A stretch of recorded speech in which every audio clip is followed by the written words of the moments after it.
Dr. Bambang Sumintono, the head of PhD in Education Study Program, all the lecturers, the audience of the episode 31 of Lunch Talk, Faculty of Education, Universitas Islam International Indonesia. And today we will have the discussion with the theme out and balance prioritizing mental health in this Theater Faculty A building Tuesday 2024. Actually, this topic is really related with us. Besides, we are the academician, we are the student also, we are a lecturer and faculty member.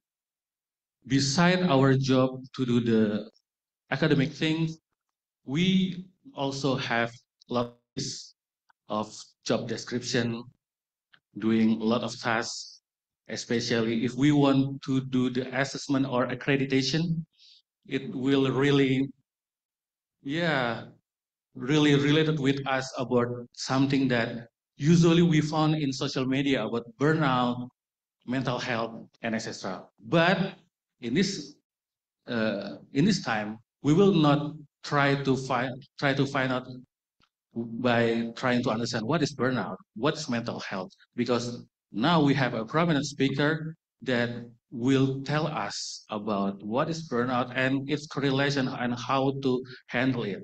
We have here Dr.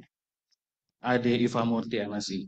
But before that, we will hear the welcoming speech from our Dean, Professor Lina Nubila. The time is yours.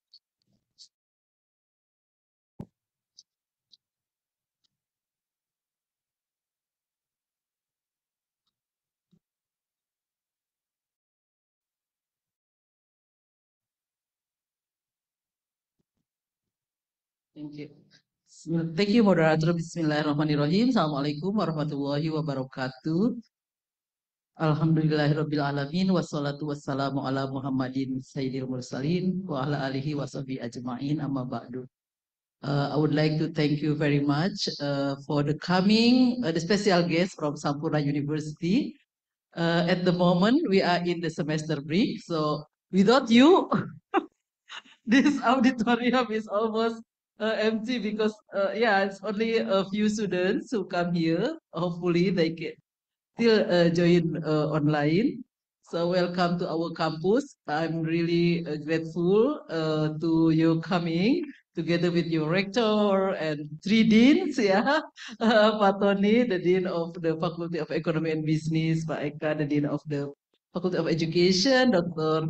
Ade Iva Murti, the dean of Faculty of Arts and Science, yeah, who will be the speaker for today, yeah. Thank you, Dr. Charina, for bringing her here. She will talk about the topic, which is, I think, is very much needed by us because, especially lecturers and students, yeah. And yeah, today is like the semester break for students. Maybe they still forget about the burdens that they can have during the semester. But for lectures, there is no such a thing as break time because after teaching it is marking and then now we are preparing accreditation, yeah, so there is no such a thing as a holiday or break time. That's why your topic burnout and balance, prioritizing mental health is very much needed by us, yeah. And I would like to little bit curhat because I am a lecturer. Maybe Dr. Ade Murti, Ade Iva Murti will address that. So I have been teaching for more than 30 years, and I've been relatively or generally I am happy with my work, happy as a lecturer. Because of the flexible time. For example, in the beginning, I only need to come to campus like 2 or 3 days a week and teaching. Well, I was teaching undergraduate, so it's like 4 classes. So I only came to campus like to teach 2 classes for one day, and then I think, yeah, I really enjoyed. But in the last 10 years, I think it's becoming a lecture a little bit like heavy for us, especially because there has been obligation to do the fingerprint on campus, and then now because we are already certified, we need to prepare other things. We have like SKP, whatever it is. There are so many administrative things other than writing that take a lot of time. And in addition to that, we have so many students to supervise, which is especially nearly August, it has becoming so stressful, especially for students who cannot manage their own time, but they want to finish by the end of August in order to avoid paying the tuition fee. This is not the case for our students in this campus, because in the first 5 years they are being supported by scholarship. But in my opinion, I'm stressed when the student want to come on, I want to ask your signature. Okay, you want to my signature? I can give you signature. So uh, things that outsiders put pressure on us, make us like, and actually, I didn't realize that stressful situation until one day when I did my fellowship at NU in November 2023. I met someone is doing PhD, and she told me that she doesn't want to be a lecturer. And then I asked her, how could you do not want to become a lecturer? I really enjoy being a lecturer because of the many things. And then she said, I am not prepared to face such negative person. Oh, but then I was thinking from that time, what such kind of negative person? No, I know, and I can identify that person is like students who's dragging us up for our signature. But actually, that person doesn't want to learn. She only wants signature and degree. So that's what topic us so stressful. All my curhat. I think we really want to listen to your speech in order to make our mental health. Okay. Thank you very much for coming. Assalamualaikum warahmatullahi wabarakatuh. Thank you very much, Professor Nina Nurmila, for the welcoming speech. Now we will start our discussion today. Let me introduce first my name. My name is Denny Gunawan Susandi. I am the PhD student, batch 2, Faculty of Education, Universitas Islam International Indonesia. And now I invite Dr. Ade Ivamurti, MSc, to join with me to the stage. Yeah, Dr. Ade Ivamurti, MSc, is a psychology scientist. Currently, she is a Dean of the Faculty of Art and Science and worked as a senior lecturer at Sampurna University. She was graduated from Doctoral Psychology Program, Universitas Indonesia, concentrated on social psychology. For years, she helps NGO in several areas in Indonesia to enhance capability of professional health workers in accelerating society's general level of health. As a scientist, her research focuses on pro-social behavior, dialogical self, and health psychology. Most of the research inspired by the condition of societies in Indonesia that still has to struggle between a digital technology, but at the same time, still a culturally driven society. For Dr. Ade Ivamurti, the time is yours.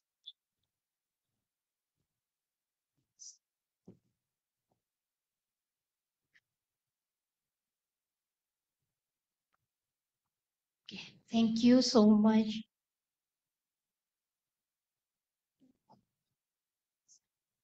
Okay. Bismillahirrahmanirrahim. Assalamualaikum warahmatullahi wabarakatuh.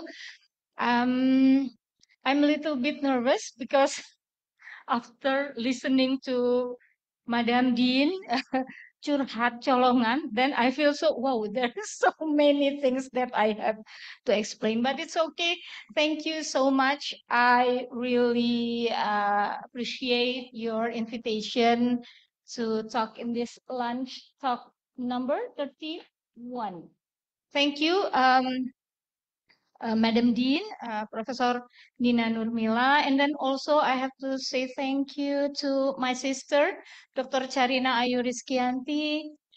We've been together like years, like us against the world, right?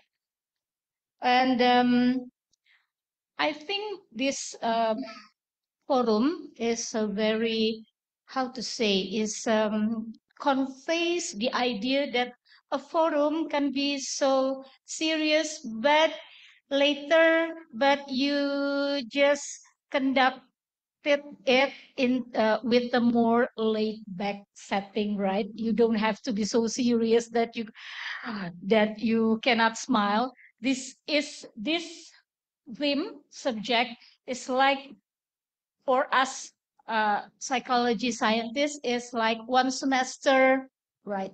One semester study, but here we will talk about that more relaxed. And if one of you wants to ask me directly, it's okay. Just raise your hand and I will answer it. And if you feel like, because this is going to be a subject about your mental health, you feel more comfortable in talking with Bahasa Indonesia, it's also okay. I can understand that. Okay, like that. Okay, now we will talk about what is called as mental health. But first, let us see. I picked up like two study. Okay, involving us. Can someone help me to? Yes. Okay.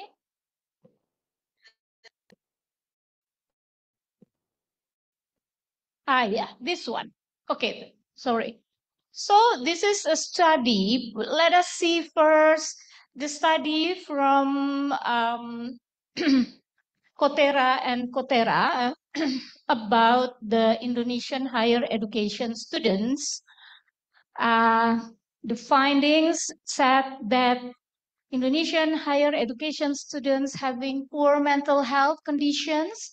This is the study by a researcher in United Kingdom, and then that this is a comparative study, and one of the conclusion that we should be alert about is that it is said that self-compassion was consistently the strongest predictor of mental health problems.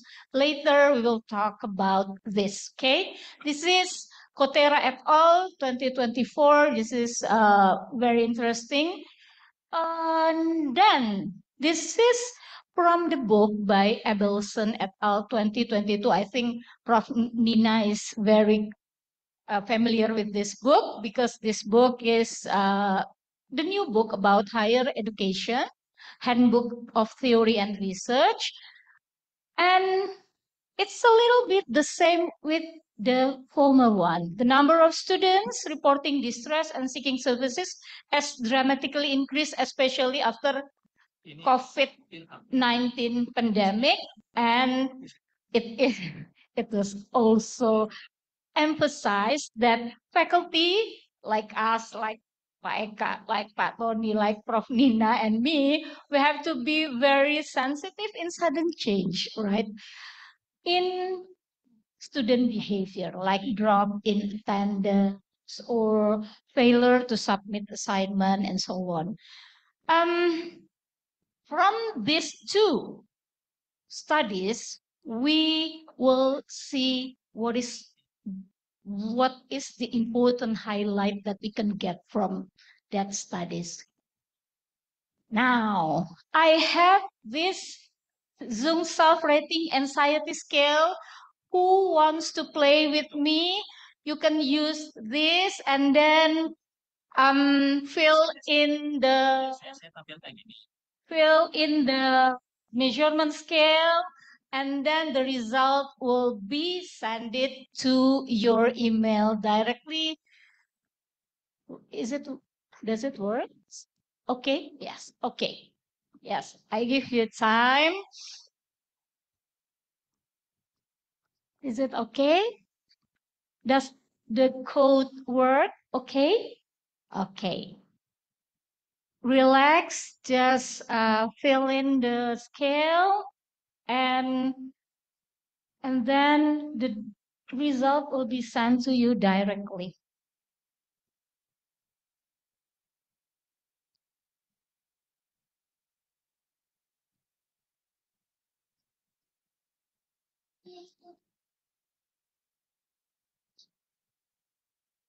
Yes, while you fill in the code, the scale, I will tell you a little bit about that. We as a human being, a modern humans, actually we are aware, we always aware of the numerous circumstances in our environment, in our surroundings, that these circumstances can have potentials that leads us to conjure up of emotional exhaustion, for example, fear, worry, bewilderment, helplessness, conditions that existed from time to time, sometimes occasionally undiagnosed, untreated, or occasionally disregarded, and then eventually we will be aware of that after that condition undermining our well-being, right? Then at the time when we feel like our well-being is at stake and going decrease, and then at that time we are aware of that. So teman-teman, is there someone here who has got the result? 56. 56, yes, later you talk to me. You talk with me, not now, not here. Yes, other than 56? Huh? It's okay. You don't have to talk with me. It's okay. It's okay. And others? Huh? 32? 32 to no. You don't have to talk with me. You don't have to talk with me, but you have to talk with me. Others? Yes. 43. 43. Yes, you talk with me. That's a secret, Pak Dekan. Be patient. Be patient. But below the 30 is okay. Below the 30 is okay. Huh? Ya, berapa? How? Wow, where is it? Ya, ya. Iyalah, iyalah. Yes, yes, yes. Kenapa Pak Bambang? Small one is okay. You don't have to talk with me. You don't have to talk with me.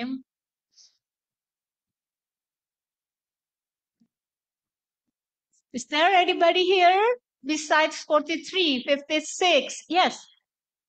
43, 43 also. Oh, yes, you have to talk with me. Okay. Yes. Huh? 42. Yes, also. You together with your friends. Obviously. Others? No? Okay. Let us continue. It's okay. It's okay. It's okay. Fine, fine, fine. Okay. Let us see more.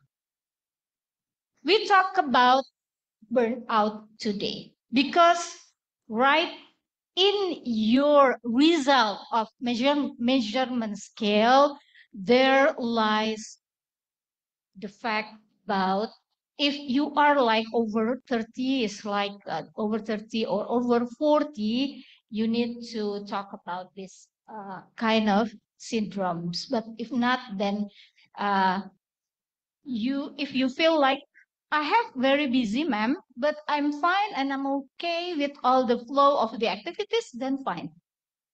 As long as you feel like there is no disturbance or there is nothing wrong with my everyday daily hassles, for example, or daily pressures, then fine. But if you feel like your, how to say, your mental health is being eroded, is being corrupted, then you need to talk to someone who has the professional capabilities for that. Okay. The first one we talk about actually burnout, because burnout is always goes ignored. No attention for that. You disregard that, but later burnout will end up to that poor performance and so on. So burnout goes always ignored, and you have no we have no something like awareness. It's okay. I'm fine. I'm okay. I'm tired, but I'm okay. Until your poor performance in academic matters, in business, in family things, and so on and so on, being questioned by your surroundings, okay? And then their family problems. For example, conflict with your spouse or conflict with your extended family member and so on, and conflict in general. Then at that point, we have the awareness, the knowledge that we have problem with our burnout. So, Bapak Ibu, you can, how to say, judge your own burnout. My burnout is something normal or is something that actually has been eroding or disturbing our well-being. Let us see. What is burnout? Burnout actually is the result, the feelings of exhaustion. That is the result of chronic stress. You feel stress actually every day. As a lecturer, like Prof. Nina said before, we are very tired every day with all the students' things. We have to do Tridharma. In Indonesia, we have to do Tridharma research, community services. And for person like me, Professor Nurmila, Nina, Pak Eka, Pak Tony as a dean, or Kaprodi here, like my Kaprodi, this Kaprodi also in here, we face students' problem day by day.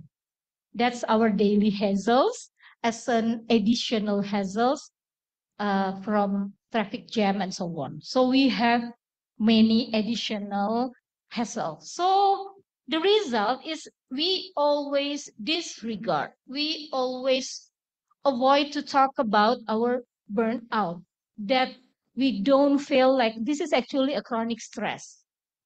So it happens because we feel like we don't have the coping tools for that. But it's okay. And then this unrelenting stress lead us to serious chronic illness. For example, diabetes, heart disease, and even cancer. At the time, we have the knowledge about our own burden, burnout.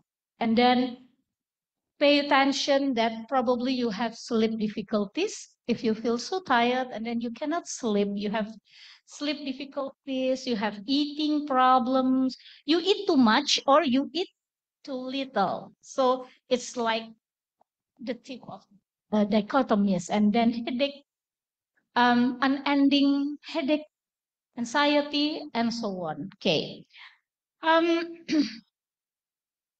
Risk of burnout or the factors, now you can see here, I put around 6 risks of burnout, I want to ask you to identify your risk of burnout.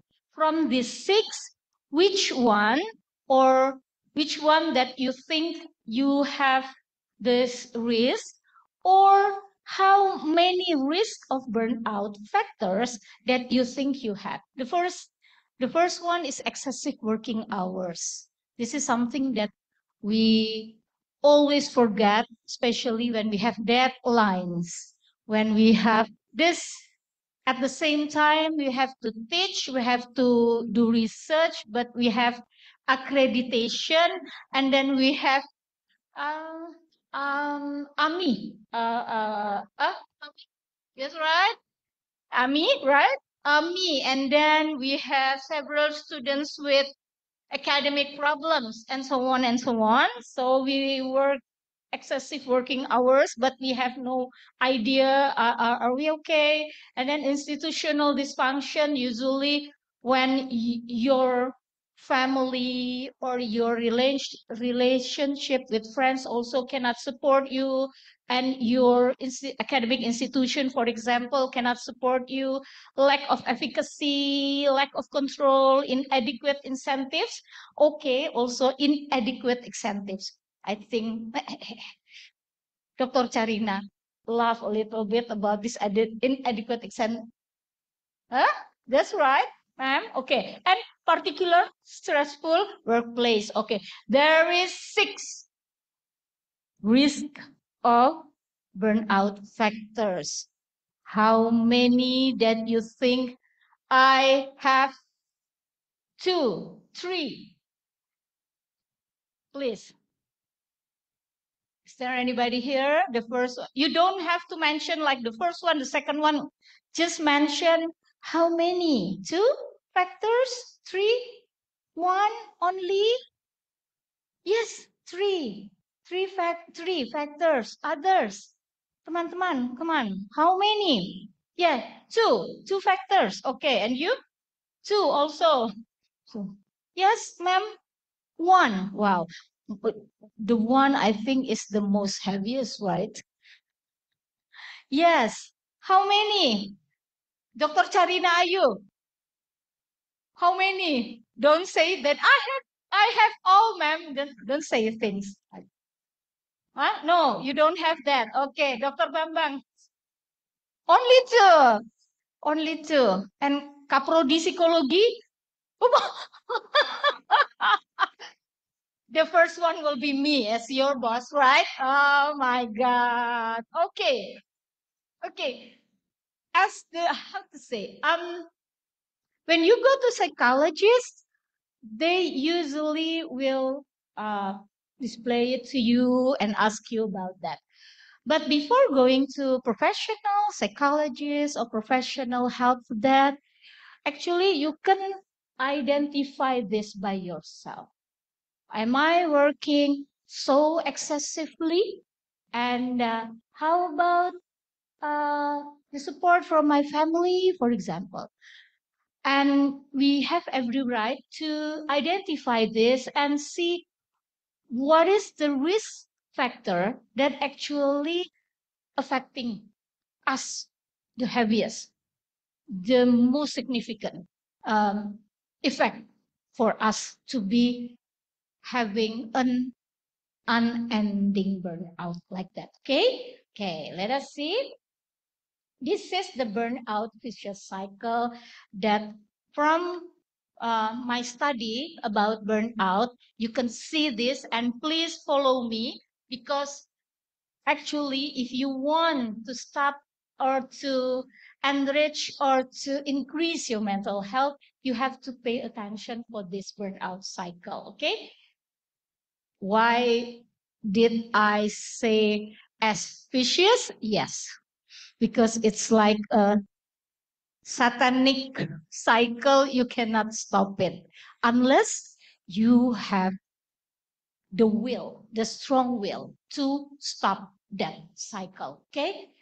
It starts with long working hours, you feel overwhelming, you don't realize about this long working hours, work, and whether this is academic or your office, in your company, for example. And then after that, you go into the stage of increased fatigue and error. You start to identify, pinpoint that there is some error, and for example, our advisors or our lecturers or our boss start to, this is not right, this is not right, this is wrong, this is error, and so on and so on. And you are in the stage of very fatigue. But if someone asks you, for example, I will ask you, ma'am, do you fatigue? Are you feeling fatigue? Yes. Do you know the resources of that fatigue? No, I don't know. Or after waking up in bed, 6 o'clock in the morning or 5 o'clock in the morning, the first feeling that you have is, I feel so fatigued. After 5 hours of sleep, pay attention to that. That's burnout. Okay? Capek banget. Nah, but you don't know which one is the source of that feeling fatigue after 5 hours of sleep. Have you ever felt something like that? Frequently? I'm so sorry to hear that. And then you start to be a person with lack of empathy. You cannot feel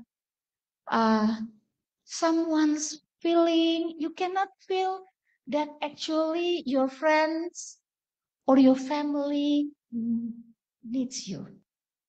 It's like you have this numbness, right?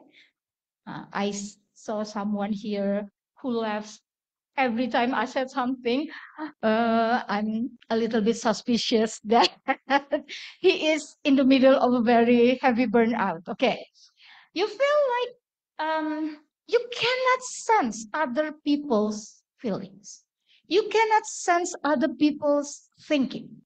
You are like, I have no empathy. Now that's the very uh, deep sign of burnout. Okay, and then lack of prosocial behavior. Of course, if you have no empathy, how could you help other people? No, you cannot do that. And then after that, you are less and less open to solving your own problem. Why? Why? After the lack of empathy, and then you don't know how to solve your problems. Because some people will have what is called a shutdown mentality. Shutdown. Stop to talk with other people. Stop to talk to your family. Stop to curhat colongan, curhat to your friends. Stop complaining. But actually, you don't solve the problems.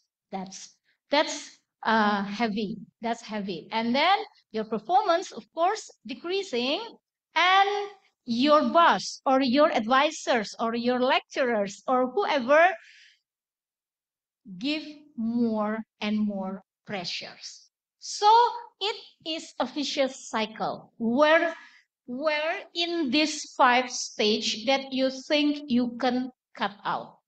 Come on, Mas Denny, which one do you think you can cut? At what point? I think we can start with Because cut with the lack of empathy. lack of empathy? Yeah, Mhm. we can try to, what is it? Giving the empathy is not only about giving empathy to other people, but also ourselves. Yes, yes, you can start from that. Other, mas-mas yang di tengah sini, yes, you can give come on, yes. Who? Kak Aceh? Yes, please. Yes, please. What's your name? Oh, okay, okay. Where do you think you can cut the stage and then you become more fully health? Okay, I think when it comes to my experience, I think I would start with the increased fatigue and error Mm-hmm. because I believe that that was the moment when I realized that there's something wrong. And given the symptom, I believe that I need to do something. Hmm. For example, like maybe talking to my supervisor, talking to my boss about the work, for example, so that I can like inform the people around me that there's something in me that solve with, you know. So I believe that that's when it Yeah. comes to my experience. So thank you very Okay. much. Thank you. Mas Denny, you find one woman that can give opinion about this? Sure. Huh? Oh, asking too? Yes, yes. Yeah. Can I have this? Yeah. After I want to listen first. Okay. Yeah. But which step that you can, at which or stage that you can cut your burnout and becoming a more healthy mentally person? Yeah, for me, I think it's the less openness to solve the problem. Mm-hmm. Just by cutting that, yeah, I feel like um, I'm going to be open more to Hmm. people already, so that I don't keep the problems by myself. Ah, that's good idea. Yeah. Can I have this? Thank you. Yeah, thank you. Shiva, Shiva, Shiva, are you going to talk directly or gimana Mas Denny? Shiva, raise hand. Can I find the question or can I find the... Yes, Ibu, thank you for the opportunity. Ada? For me, Here the then. one thing that I need to do is finding the main source, which is long working hours and overwhelmed. So I need to sit back and see my schedule and did I arrange my hello? Yeah, did I arrange Suaranya my yes, yes, we cannot yeah? hear the voice. Oh, you cannot hear my voice. Uh, is it clear now? Yeah. Hello. Hello, Bu. Yes. Yeah. For me, one thing that I need to do is just sit back and see my schedule, and then see about the long working hours. Did I do arrange my working hours effectively or no? Maybe I will just Can you say it? in text ya, Bu. Ah, okay. Probably can you show us no the chat the chat Mas yang di atas chat,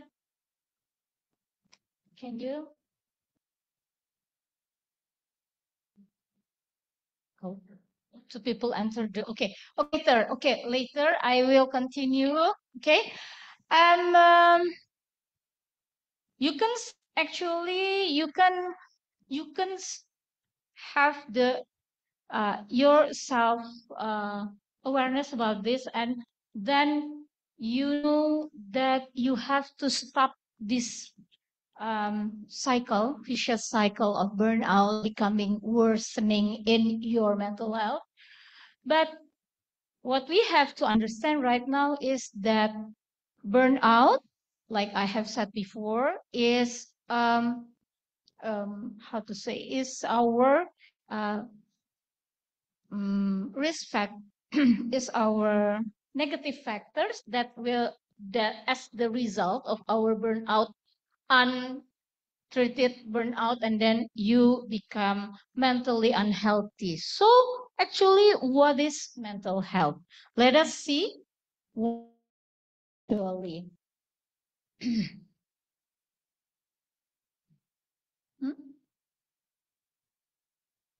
Apa ini? Oh, yeah. That's yes. Attention to this. Mental health is very simple, but if you are a student of psychology, of course, it's not simple because you are going to learn about this like 8 semesters. But because you are not a student of psychology, it's okay. Just uh, study about this as a simple thing. Mental health is a state of mental well-being that enables people first to cope with the stresses of life, especially when you live in Jakarta. You have everyday daily hassles. The bad one is traffic condition. Okay, and a lot of people um, having these daily hassles, but they are okay. The complaining only up until sebel banget. But lots of people cannot stop at that. Daily traffic jam has made him or her resign from work. That's a problem. Okay. So pay attention to that. You can have daily hassles, but you know how to cope with the stresses of life. And you still have the awareness, the self information that you can realize your abilities. I'm good at this, I'm good at this, I'm good at this. Also, I have to um, go driving my own car like 5 hours with the traffic jam, but I can still singing, for example. I can still singing very well. It's okay. It's okay. It's your, how to say, it's your condition. Okay. And then you have mental health if you can learn well, work well. Yeah. Complaining is, it's okay. Complaining uh, in bahasa Indonesia we call it ngomel-ngomel. Yes, it's okay. You can have this ngomel-ngomel every day. It's okay. Yeah. Even if you want to share ngomel-ngomel like me and Dr. Charina Ayu, we always share our ngomel-ngomel every day. Right? We always say through chat, through phone. Yes, we always ngomel-ngomel as a way of making our mental healthy. So it's okay. And then you still can contribute to your community. This is very important. Okay. So this is the integral part of ourselves. Jadi, mental health is not something that you can disregard. You don't want to think about that. Don't do that. Okay. The keyword is, what is the keyword actually? Balance. This is the most the heaviest thing. Balance. Mental health means striking a balance in all domains in your life. Your family, your private life, your work, personal achievements, family, relationship. If I ask you one by one, you will answer it differently from one to another. What is the most important thing? Some says about, for me, academic achievement is the number one. For me, the relationship and so on. Whatever your answer, just make sure one thing, make it a balance that you can still exerting your obligations and your life, not just in one domain. Because I can see right now from all the people who came to me to ask about their mental health or to cry to me about the mental health and so on, is that they, at first, is that they are overwhelmed with all the obligations and they don't want to lose one thing, one factor that they think is the most important. Yes, we have our own most important factor or domain. Yes. For example, family is the most important thing to me, ma'am. It's always people coming to me with that kind of statement. Okay. So, yes, but I think I don't want to work anymore. If you are a breadwinner, you cannot do that, right? Right? If you want to make your family happy, you still have to work, okay? Or students come to me like, ma'am, I don't think I can handle it anymore. This is the case 1 month ago, and the person and the students all did suicidal attempt, but failed. A girl in her 20, early 20, and she was trapped between the divorce of the father and the mother, and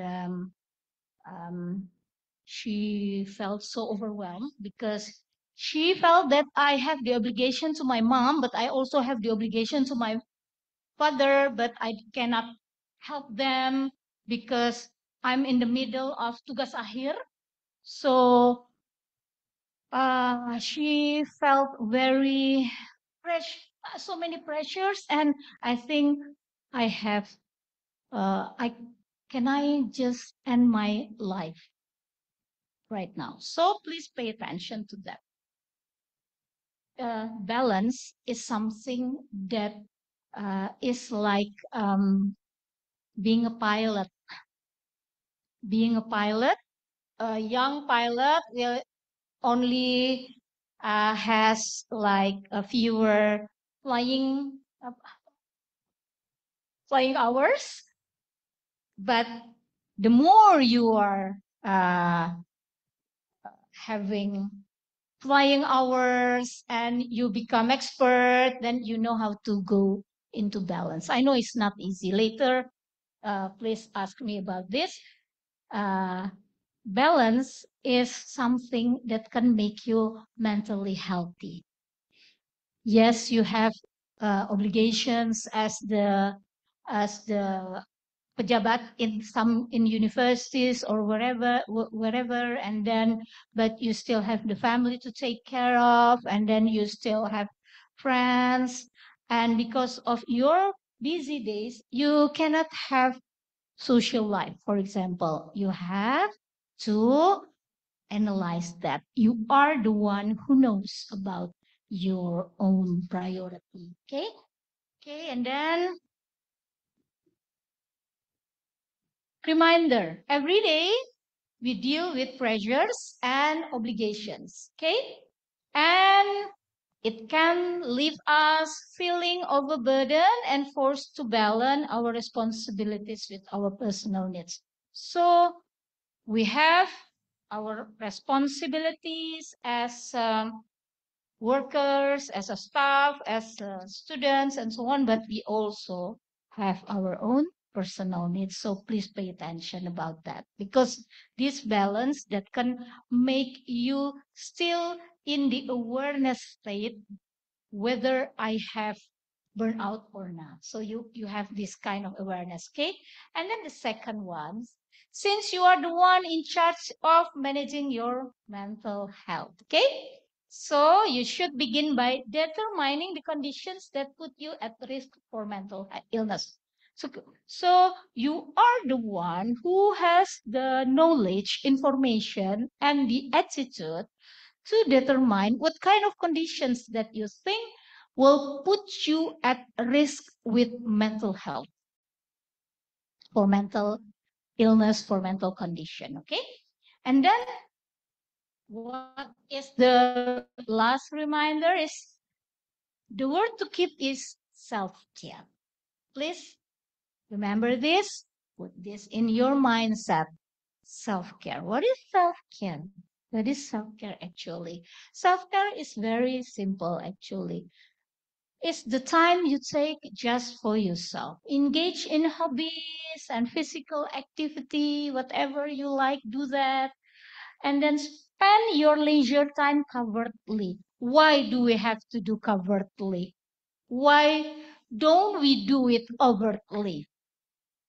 Okay, because being exposed in social media, I guarantee it will make you more and more tired. So please pay attention about this and cultivate a mindset that can transform our life. Okay, whether we try, we fail, we stumble upon, we reach success, what matters is this word, contentment within ourselves. We know that we content with ourselves and we acknowledge our strengths and weaknesses. That's very important in reaching healthy mental state, such as okay. And I think you better have questions. Bentar ya Pak. I sit first, and then you can give question. Yes, others too. Okay, let us discuss about this. Probably you have experience, you have knowledge, information, or whatever. I'll be very glad to hear that. Even if not, if that is not a question for me, it's okay. Then we can have discussion. Thank you very much. I give. Thank you very much for the comprehensive explanation and delivery award from Dr. Ade Ivamurti, MSE. Before I go to an open question and answer session, I have a curious about the phenomena in what is it in industrial level where there are a lot of worker or a person who work as staff in an office that only get a few months and he resigned. And he said that oh, the main background or the main reasons why he resigned because I try to maintain my mental health. This resign can be what is it? Can be justified in yeah.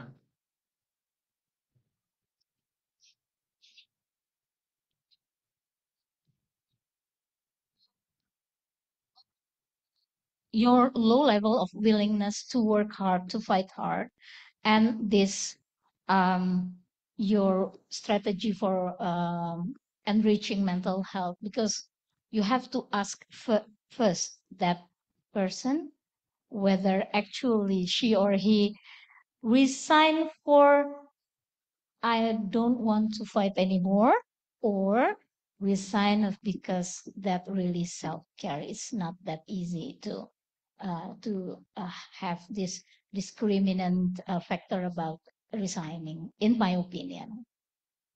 So it cannot be justified. Actually, no.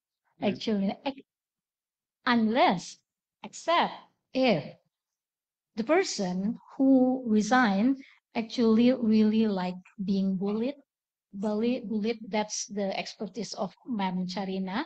Bullying, being being bullied or harassed, okay, and some violence in work. Yes, we can understand that. Thank you very much. So we have the answer, but now we open the question and answer. Also, there's question in There's a question cannot, yeah. in chat Is Zoom. there? Oh, okay. Let us give the first to Pak Dekan. Yeah. Actually, you are not allowed to ask. You can ask me No, directly in my room, next to your room. no, Bu. This is actually just representing students. I know. As you pay attention, actually, students, or probably including us, it seems like we are working long hours. Yes. But in a certain situations, there's a time that people keep postponing doing something. Yeah. Yeah. So postponing doing something again and again, and then all of a sudden at the end, that's become lots of things to do. Yeah. People get stressed. Now, what kinds of, I don't know, I mean that, can you categorize that into something mental health in which someone's probably lost motivation Mm. or cannot do that according to, for example, the schedule, something that they have planned, and then all of a sudden at the end, yeah, like students, yeah, lots of Yeah. homework, something to do. Oh, tahu-tahu I have to submit that, Yeah. Yeah. and we don't have time. And then when they work with that, the quality of the work, of course, then will be very Yeah. minimal. So what a pity with that. Then. Thank you. Mas Denny, I answer directly. Yeah. Paika, you should tell the students that one of the strategy of avoid avoiding burnout actually is stick to the deadlines. Yes, you all hear me. Stick to the deadlines. Why? Why you have to stick to the deadlines? Because if you skip the deadline, the more lots of assignments will come to you. For example, this assignment should be submitted in August 12th, 2024. But you skip the deadline with many excuses and reasons. And the lecturers are very familiar with excuses, right, ma'am? Okay. And then August 13th, your professor give you more deadlines and assignments. So stick to the deadlines is one of the significant strategy that actually students should, how to say, students should be aware of this, because if not, if they do procrastination, nah, procrastination will bring you down to, yes, to the worsening the problems in mental health. Yes, I think we should a little bit uh, strict to that kind of message. Yes. Is there We any? have the question. Oh my God, Yeah. there's a lot. You choose the one. First, we go to the Shifa Mufidatus Salam question. Bu, as I learned that there is a burnout coping research, in which cycle of burnout does the coping research work? Okay.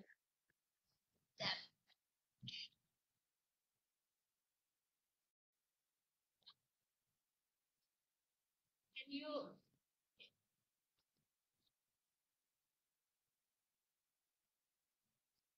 Can Mas bisa? No, no, no, not this. Yang cycle nak boleh? Yes, yes, this one. Jadi one of the audience asked which stage that we can start, right? Like that's the question. Yeah, actually, we can start from the very early long working hours. Yes, you have to work, especially for doctoral students. Yes, you have to read a lot of journals and handbooks and so on and so on. But you know how to make boundaries. Are you really okay with that long working hours? I don't think so. So you set the boundaries, the standard for you.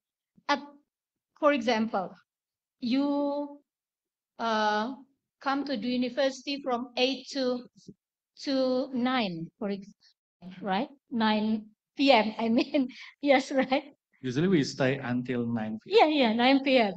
From 8 a.m. to 9 p.m., right? That's our habit when we did our doctoral degree, right? Mam Charina and Pak Bambang, right? We stayed in the campus up until 9 p.m., right? But there lies the we need to be aware of that. Is it okay for us work from more than 12 hours? Is it okay? your body can handle it? I don't know. Can your body handle it, or do you think it's okay? If you think that you cannot do that, that it costs you a physical health, makes you very tired, don't do that. Stop at 5 p.m. It's okay. Stop at 5 p.m. Going home, take a rest, take a bath, and so on, and having dinner, and then talk to your spouse, talk to your family, and then after that, you feel like, okay, I have this energy to continue. Go on, like that. I mean, don't wait actually up until you lack of empathy, you less have this mental shutdown situation. Don't wait until that time. Start from the early stage, like that. That's my opinion. Yeah, Steny. I think we have one more question in Yes, chat. silakan. Okay. Yes, Mas please. Aci. You, what's your name? I'm also a student here Okay. in MA. My question is related to this. I'm really happy because you bring this topic. Actually, I am mental disorder. I have experienced mental disorder. So until now, I'm still dealing with that. So my question is actually now I'm still feeling that. So, for example, that every day sometimes I also agree with your first reminder that say like every day we are pressure, right? So I agree with that because I experienced that. So for your opinion, so what should I do to tackle this problem in my life? For example, I always get some anxious feeling, I feel cold in my hand, and also my heart is beating so fast, something like that. So, what should I do to tackle this problem? Thank you so much. Thank you. And I think we should give applause to you because you are so open. You are so open with your problems. That's one important step. Very important, very significant. So, congratulations to you. I think the first one, if you have ever consulted with the professional one, have you ever? Okay. If you still have the syndromes of anxiety, and anxious feelings or exhaustion, my suggestion number one is please go to. I think here we have counselor, ma'am. Yeah. It's Oh, handled by okay. Dr. Charina. So go to the ask your profession, ask for professional help. This is actually for you a mandatory act. Okay, just go to your counselor, talk with her, or in bahasa Indonesia we call it curcol, right? Curhat colongan, right? Okay. Yes, go to your counselor that tells your problem and so on. But what is the most important also number two is that you have to get a mindset changing. What is that? Um, Actually, we feel anxiety, we have these anxious feelings, is that you still have a very um, different or higher expectation about something. Yes, you may have expectation, you have to an expectation, but you have to be more realistic. Okay? You have to know yourself, your boundaries, and you know that we cannot always win, right? We cannot always have a triumph. Sometimes we fail and so on. Just go through that path, but you have this mindset changing that every day when you can manage your life healthily in mental situation, you are a winner. So this is very important. You have to have this kind of awareness. Okay, go for it. You can make it. Okay, and thanks to Dr. Charina. Don't forget to counsel him. Okay, is there any question? Another question? Yeah.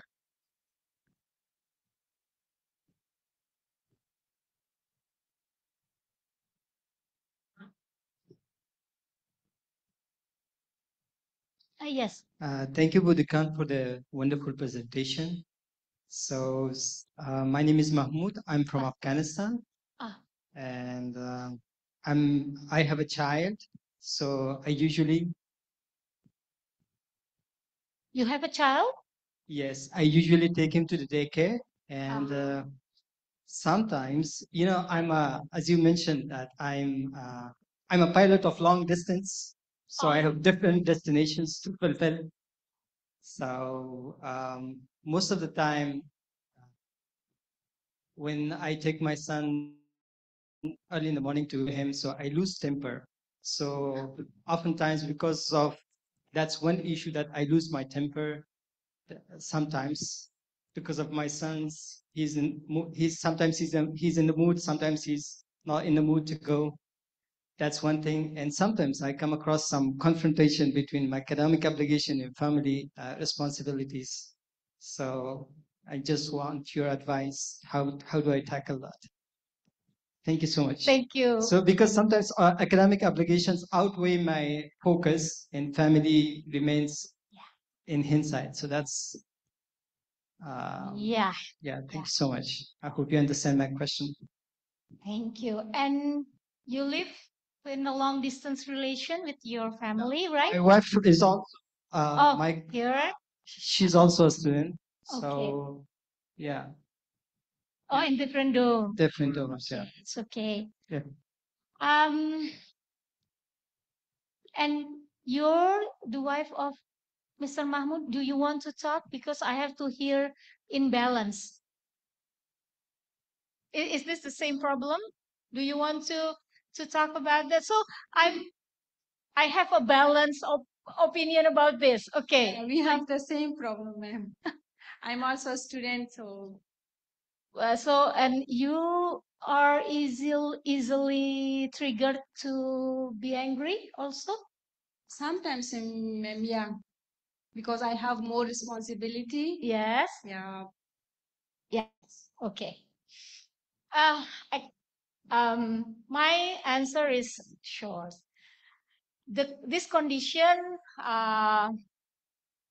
is the common condition with the couples or with persons who travels abroad to have education, advanced education, and so on. I know it's not easy, but what you have to think that can a little bit stop you to be easily angry is the first that your kids, yeah, right? Your kids, your children only have the kids only have both of you. They don't have anybody else, right? They don't have anybody else, even the grandmas, the grandpas. No, your kids, one. Your kid has only you both. They don't have anybody else, especially here. The first one. The second one is that all how old is huh? 2.5. She he is still in the period of um early childhood, preschoolers. She is the developmentalist, not me. So just remember that the kid only have you, and the stage of development of your kids, your kid actually is in the stage of very in need of your attention and affection. I know the pressure to be advanced, to be progressive in the academic matters is important, yes, but just remember that your kid cannot find other people. So whenever you want to be angry, feeling so triggered to be angry, just remember my statement. She or he doesn't have anybody else but both of you. So remember that. Okay? I know it's not easy. I've been in your shoes in Japan for 3 years also with the toddlers. So it's a struggle. I hope you are success. Okay? Thank you. Who else, Mas Denny? Udah selesai? Oh. We have a question from Samsam Ismail in the chat Zoom. Good afternoon, Bu. As a student who lost some family members while working on the final stage of my thesis, I found it incredibly difficult to focus. My mind was overwhelmed with many things, making it hard to manage. So my question is, how can someone overcome such a challenging situation? Thank you so much, Bu. Yes, Samsam Ismail, are you here? No.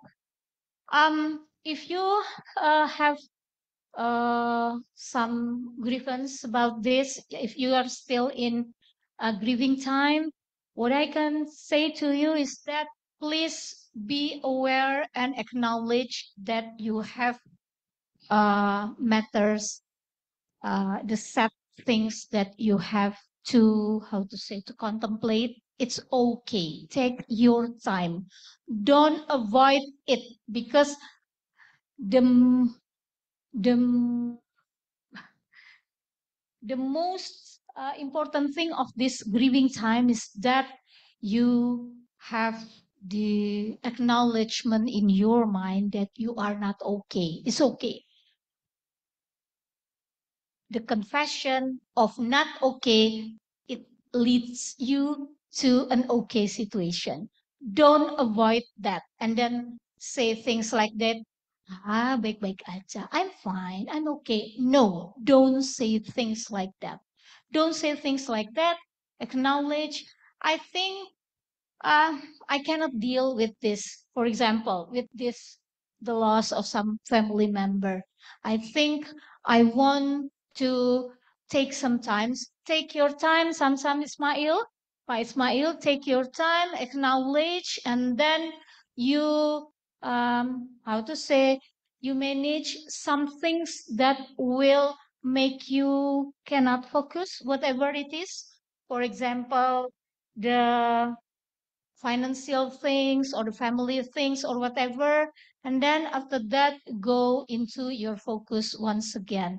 But the most important thing is that you didn't avoid or you manipulate your feelings by saying things like I'm fine, I don't need time, I think I can go on with my life. No, we cannot go on with our life when we lost someone. That's my statement. That's my opinion. Yes, another? Oh, yeah, okay. Okay, thank you very much, Ibu. I have two questions. The first question is related to your statement that the key to mental health is actually to find balance. So my question is, oftentimes we face so many things that, according to us, is actually all of them are priority. And however, the capacity to handle all of things Same at the same time. yeah at the same time is kind of hard for us. Yeah. So my question is on how, in that kind of situation, how to do I mean, like, somehow people are confused, they didn't know how to deal with that. So a lot of people come to me as questions, for example, like, oh, my assignment is important, I need to get high score, or but at the same time something happened with my family, something happened with my health, things like that. So maybe you can like give advice on that, on the person who have that kind of situation. That's the first question. And then the second question is, this is actually out of my curiosity, considering that I think there was a myth. I don't know if it's a myth or just a saying from people that when it comes to mental health, I think people correlate that with spirituality, with religiosity. That someone who has, religiosity or deep spirituality was kind of like have with mental health. And my question is actually, is there any scientific finding for that? I mean, like, is there any significant correlation between mental health and spirituality or religiosity? Maybe you can like give us some, maybe some explanation on that. Thank you very Okay. much. Thank you. What I said before about balance is not you do all the things together at the same time. No. Balance does not refer to the time that you do together all the things in the same time and you finish all the things in the same time. No, that's not balance. That's suicide. Okay. That's very dangerous. Don't do that. Okay. What does it mean? What it means by balance is that you are allowed to have priority. You are allowed to have priority. Choose the one that becomes as the primary factors of your happiness or well-being. Choose the one. Which one? For example, you said that I don't care about my grades, my academic grades. I don't care as long as I can help my mom and my dad. So choose that. It's okay. But you have the awareness or you have some regulation in your mind that if because you prioritizing your mom and dad and then you lose your academic grade, it's okay. Yes, it's okay. Do it. But after that, for example, after helping your mom and your dad with the family matters, and then you put focus on your academic assignments, that's very good. I mean, what it means by balance, once again, is that you know what is the primary priority for you, that when you have this one being managed, and then you will have other, you still have time to manage others. That's my first, and for the first one. And the second one, yes, you can find it on many portals from ProQuest to EBSCO that there is studies about the correlation between spirituality or religious beliefs and mental health. But I think a lot of critics for that study. So many critics about that study because many researchers ask the validity of the study. What is the most frequent critics is that about the religiosity factors. It's a little bit hard to be measured, right, Pak Bambang? Yeah, exactly. We don't have like how to measure that religiosity and spirituality. That's why there's a lot of critic for that. But for me, I think I want to be, how to say, as a counselor. I want to answer this as a counselor. If you think religious beliefs and rituals and beliefs, rituals and values are the things that can make you more healthy mentally, do that. I mean, that's your individual needs. There's a lot of people like saying to me like, for me, what makes me very healthy in mental is that I can wake up in the middle of the night and doing tahajjud. It's okay. That's your strategy. We pay respect for that. We respect that.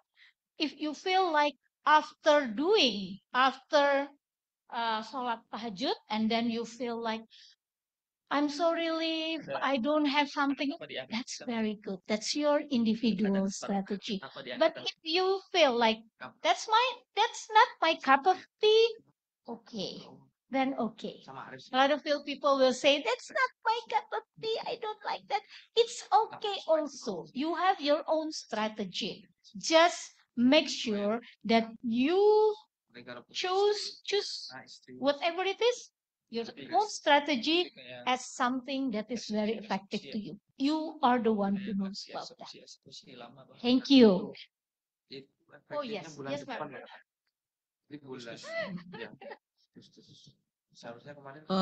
Sorry to, I mean, I don't know where the sorry or not.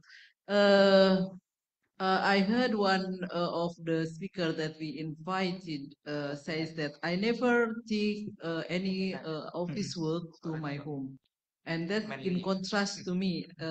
Sometimes if I have an energy, I usually work like well before subuh or after subuh, and then I go to my office. So my transition from office from home to office is like my break, yeah, my break. And then when coming home and I still have energy, I also continue working.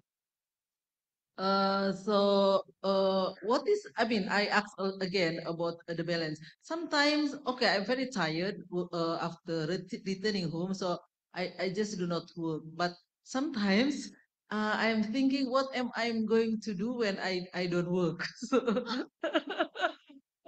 I don't really like watching TV or just Okay. stay like that. So when I'm tired and after Isha, I just sleep directly. So and sometimes and during holiday, even at the end of holiday in December with my family, I always bring laptop because when I get up in the morning, I usually like go directly to the laptop. So I'm in the opposite of the person who says that I never bring work to home. So what is your opinion about separation between work and home? Yeah, thank you.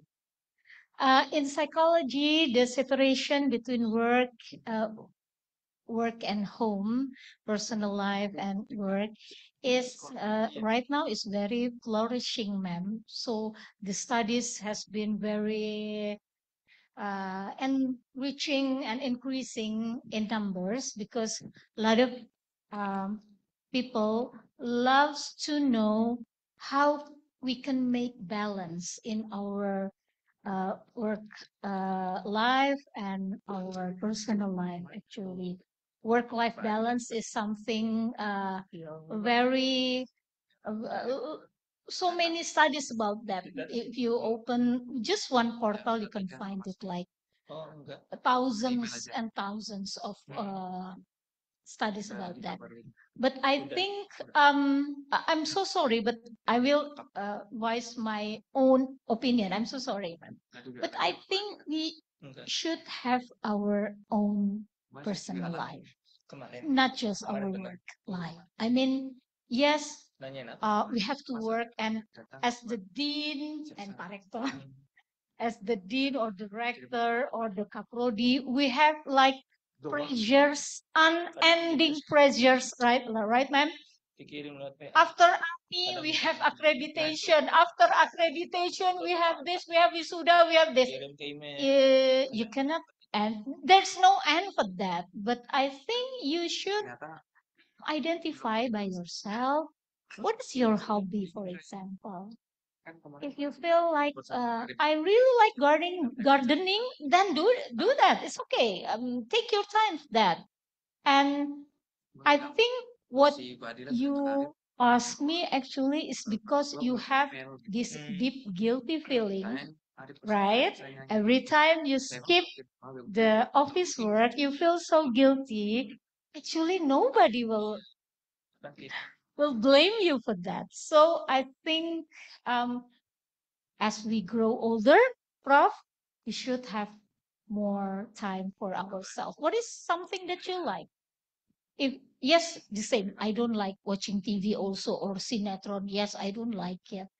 Yes, but I like to listen to the songs. I take sometimes in 24 hours, like 30 minutes to listen to the songs or to write what I like or whatever. But I think, Rob, you should take care of yourself. Don't just feeling guilty. I feel so guilty every time I put aside my. That needs some training for you. That's my answer. Sorry for that, but you have to take care of yourself. Thank you very much for the answer. And we still have 6 minutes, but is it okay?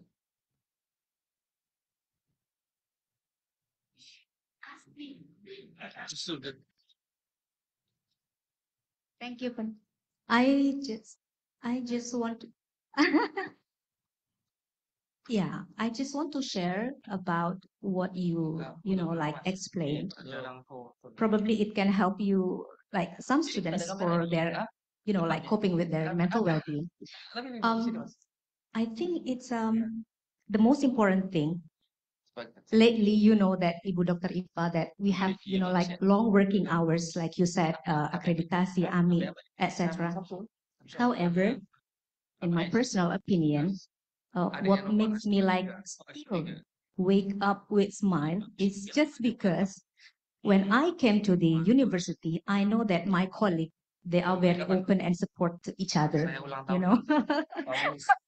So my head of study program, even Ibu Destina is my partner, Pak Bambang Bu Tati. I feel so blessed because I am allowed to say that I cannot. I need help. I feel safe with that. And it also happened, it also that we always support our, you know, like students like Mahmoud and Hangama. You know what? Because of Mahmoud and Hangama from Afghanistan brought you know, like their son to here. Therefore, Ibu Dekan very, you know, like very tough to create or to establish our daycare. That is international daycare, Montessori international daycare. It's very That good. is for our students. Ah. So I think what I can say that it is wrong if you say I work, my life is because I work hard because of my family. No, you are doing for yourself actually. Yeah. What takes you? If you ask me what makes me like still smile, still have energy and so on, because every time I close my eyes, I always can see how my father he passed away, and my father how his eyes proud of me Yeah, when he that's saw right. me, That's right. and that makes me like always have energy Yes, to yes. you know, like waking up everyday life and also to create a safe, you know, like environment. So that's what we did. Thank you, Dr. Charina. Thank you. So don't lose chance that you arrive in this stage. You lack empathy. What Dr. Charina said before is that you should still have empathy for your surroundings, for your family, for yourself, for your friends, for your family, for your workplace, and so on. So if you still can have that capacity, probably you can share your burnout, your whatever, your problems, and still you can face the world with a smile. I know it's not easy. Okay. Yes, yes. Yeah. Thank you very much. But Satu lagi. our time is actually already end. Make a short question, please. Yeah, I will answer also in short.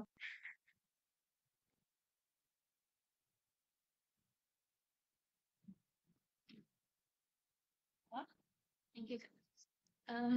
Good afternoon, everyone. Good afternoon, Doctor. I'm Fadila Novia from Faculty of Education.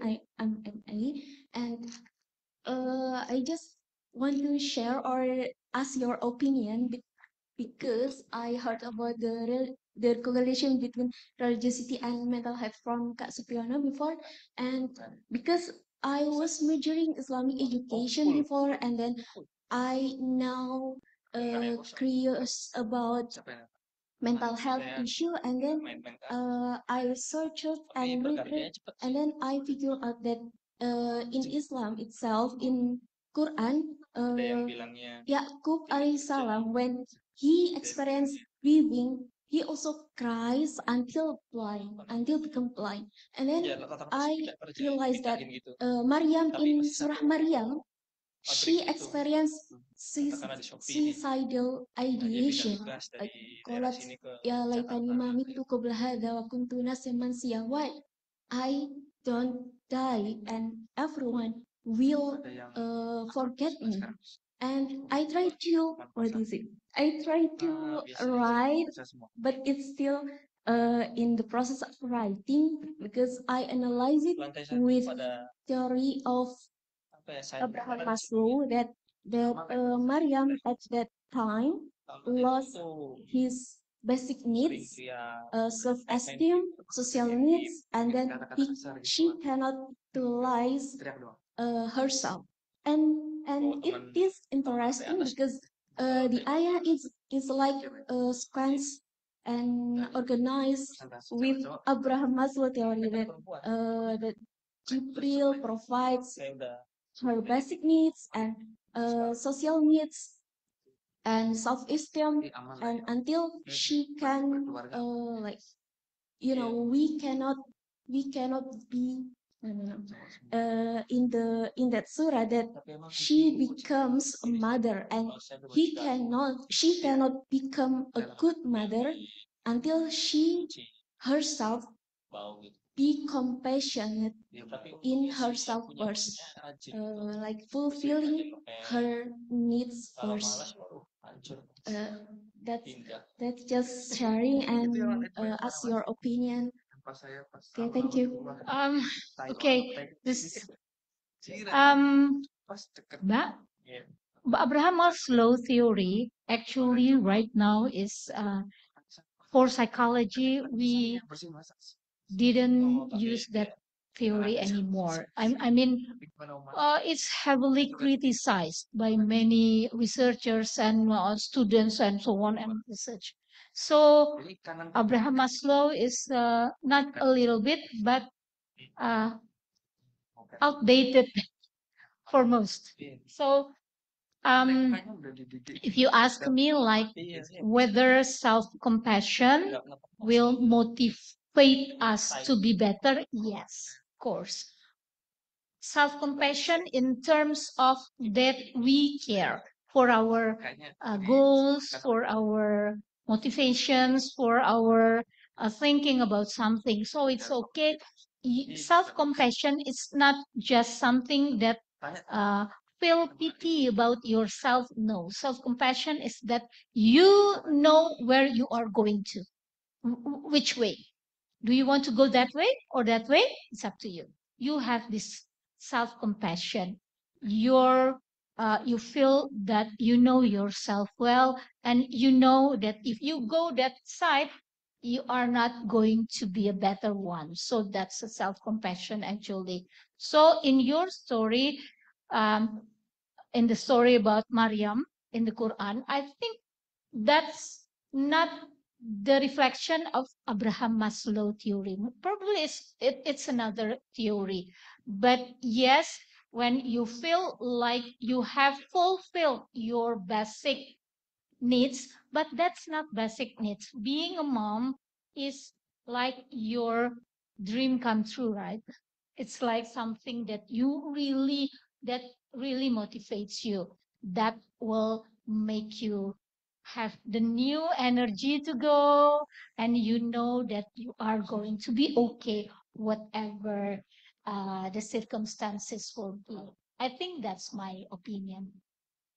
Thank you very much for the comprehensive answer. If applause to Dr. Ade Ipamurti, MSc. I'm not trying to conclude this session, but one thing that we really, maybe we all agree is we have to have openness in our life and try to understand ourselves. And we don't ever try to hide our flaws. Thank you very much, Dr. Ade Ipamurti. Give applause once again.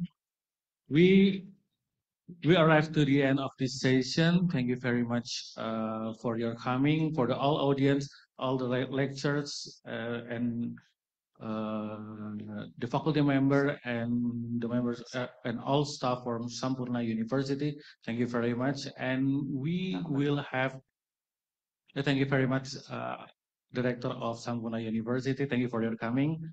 And we, as usual, have a photo session, Ibu.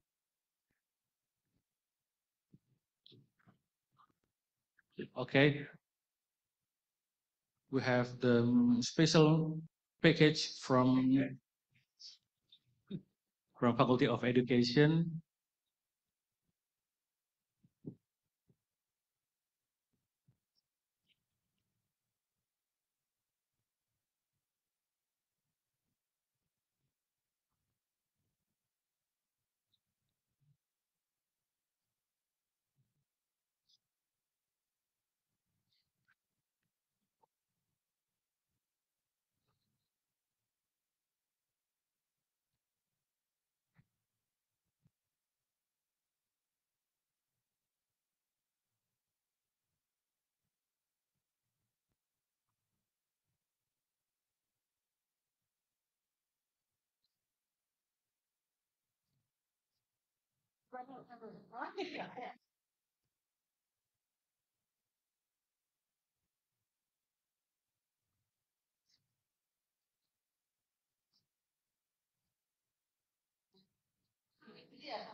Thank you very much. And this is the end of our the episode of 31 Lunch Talk. Thank you very much for the all audience who attend in this Theater A Faculty A building. Thank you very much. I close now. Assalamualaikum warahmatullahi wabarakatuh.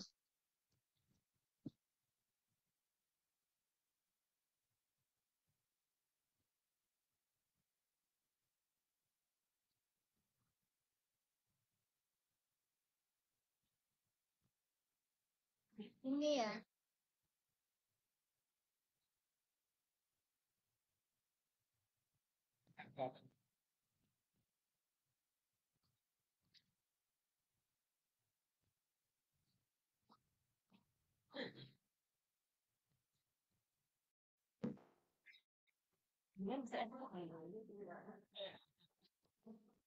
Jadi saya enak aja ya.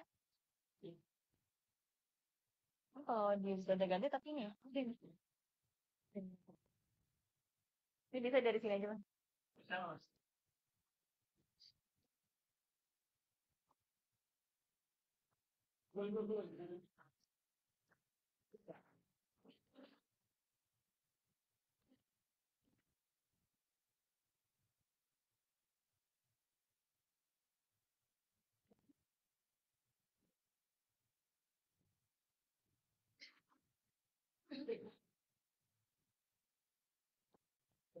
Ya, mundur nggak?